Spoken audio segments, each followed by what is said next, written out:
Stop. Arrête tout. Maintenant. Prends une seule seconde et réponds honnêtement. La dernière fois que quelqu'un t'a véritablement surpris par ta gentillesse, quand était-ce? Il y a une semaine? Un mois? Plus? Maintenant, une autre question. La dernière fois que quelqu'un t'a pris pour acquis, t'a demandé un service de plus, t'a sollicité sans même remercier. Quand était-ce? Probablement récemment. Peut-être aujourd'hui même. Cette différence, ce fossé entre la gentillesse que tu offres et le respect que tu reçois, ce n'est pas un accident. Ce n'est pas de la malchance. C'est une équation sociale précise. Et aujourd'hui, tu vas comprendre chaque variable. La première vérité, la gentillesse sans frontières est une invitation à l'exploitation. Imagine ton attention, ton temps, ton énergie comme un territoire. Un pays avec des frontières.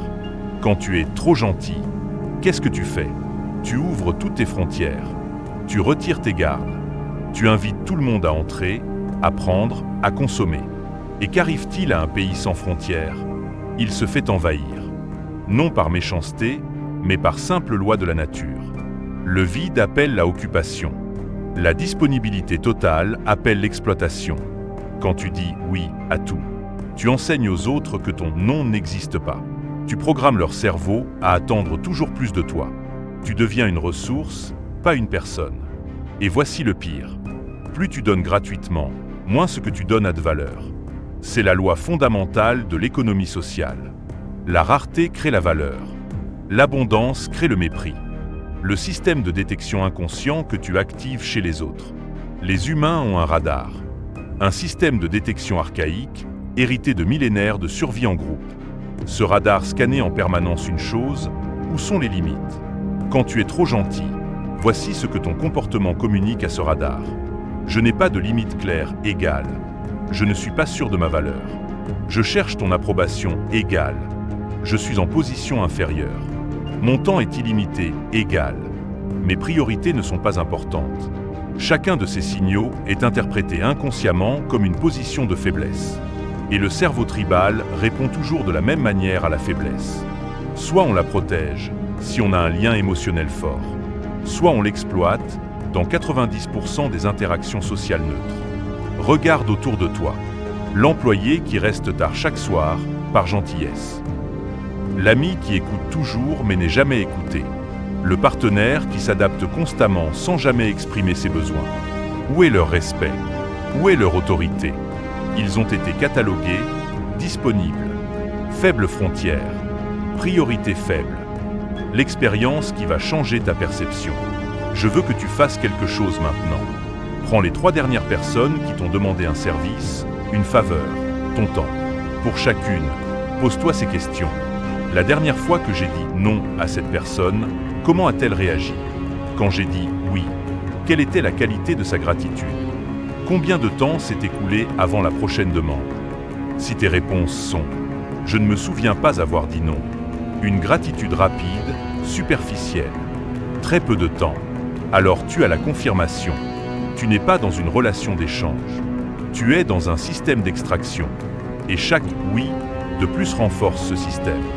Chaque fois que tu réponds immédiatement, chaque fois que tu rends service sans contrepartie, chaque fois que tu souris alors que tu devrais froncer les sourcils, tu graves dans le marbre social. Cette personne est une ressource, pas un égal. Comment les gens respectés font différemment, sans être méchants. Observe maintenant les personnes que tu respectes vraiment. Pas celles que tu crains, pas celles que tu détestes. Celles dont tu respectes l'opinion, la présence, le jugement. Que font-elles différemment? 1. Leur disponibilité a un prix. Pas nécessairement financier. Mais social, emocional, temporel. Leur temps n'est pas gratuit.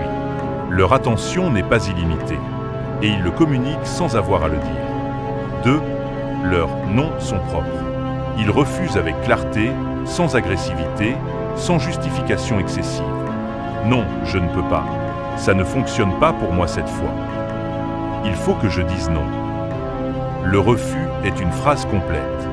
Pas le début d'une négociation. 3. Leurs oui ont du poids. Quand ils acceptent, c'est remarqué. Parce que c'est rare. Parce que c'est choisi.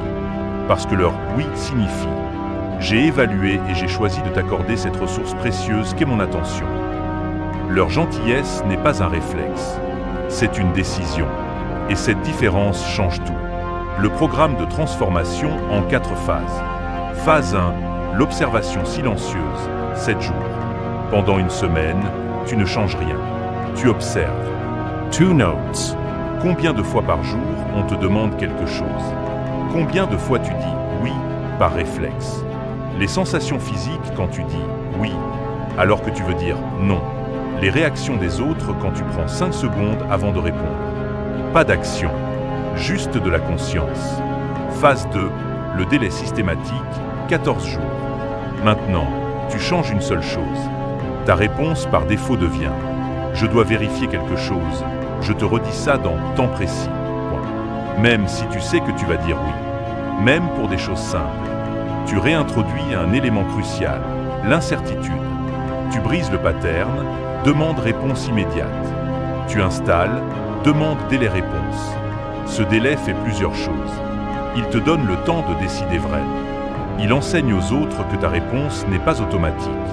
Il augmente la valeur perçue de ton « oui ». Phase 3. Le refus propre, 21 jours. Maintenant, tu introduis les « non ». Mais pas n'importe comment. Tu utilises la formule « Je ne peux pas faire la chose spécifique, mais je peux t'offrir une alternative minime ou rien du tout, point. » Exemples.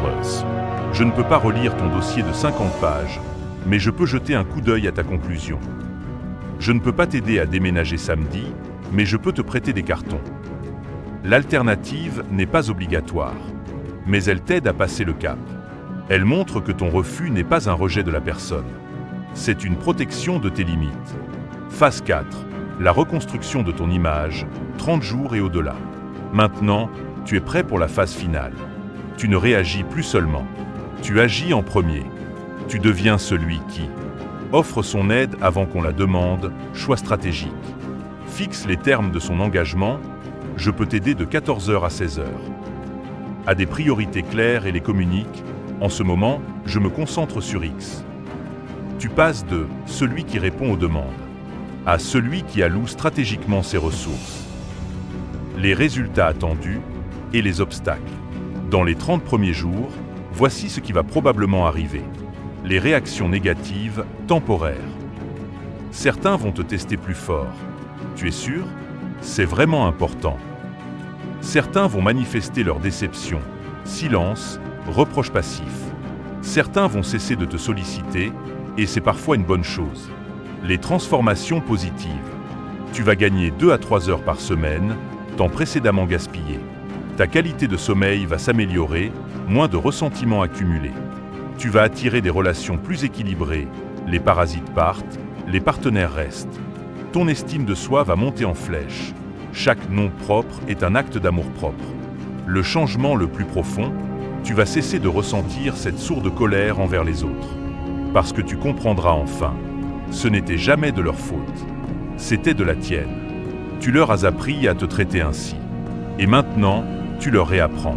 La vérité ultime sur le respect. Le respect n'est pas quelque chose qu'on te donne. C'est quelque chose que tu te prends. Quand tu poses une frontière propre. Quand tu dis non sans trembler.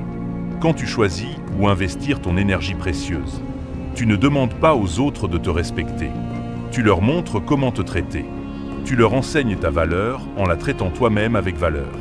Les gens suivent toujours cet exemple.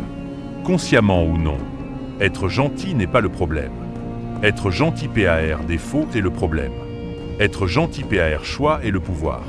La version de toi qui sourit toujours, qui dit toujours oui, qui n'a jamais de limite. Cette version n'inspire pas le respect. Elle inspire la pitié. Ou pire, l'indifférence. La version de toi qui sait dire « ça suffit ». Qui sait dire « pas cette fois ». Qui sait dire « mes besoins d'abord ». Cette version inspire le respect. Parce qu'elle se respecte elle-même d'abord. L'action immédiate, la seule qui compte. Avant la fin de cette vidéo, je veux que tu prennes une décision. Pas pour demain, pas pour la semaine prochaine, pour aujourd'hui. Choisis une personne, une situation, où tu vas appliquer ce principe pour la première fois. Peut-être ton collègue qui te demande toujours de l'aide au dernier moment. Peut-être l'ami qui monopolise toujours la conversation. Peut-être le membre de ta famille qui pense que ton temps lui appartient. Et tu vas dire, calmement, clairement, je ne peux pas cette fois. Pas d'explication longue. Pas de justification. Juste, je ne peux pas cette fois. Et tu vas observer. Observe leur réaction. Observe tes réactions. Observe comment le monde ne s'arrête pas de tourner. Observe comment tu respires mieux après. Ce premier pas, c'est tout. Le reste suivra naturellement. Si cette vérité résonne en toi, si tu es prêt à cesser d'être l'option par défaut pour devenir le choix délibéré, alors cette chaîne est ton prochain pas. Abonne-toi maintenant, parce que demain, nous parlons de la phase suivante. Comment faire en sorte que les autres investissent en toi avant même que tu aies à demander quoi que ce soit. Mais ça, c'est pour ceux qui ont déjà franchi la première porte, celle de leurs propres limites retrouvées. Le choix est simple. Continuer à être la personne dont on se souvient seulement quand on a besoin. Ou devenir la personne dont on se souvient tout le temps. Parce que sa présence a du poids. Parce que son oui a de la valeur. Parce que son non a du respect. Choisis maintenant. Ta transformation commence avec ton premier non propre. Et elle continue avec ton premier oui délibéré.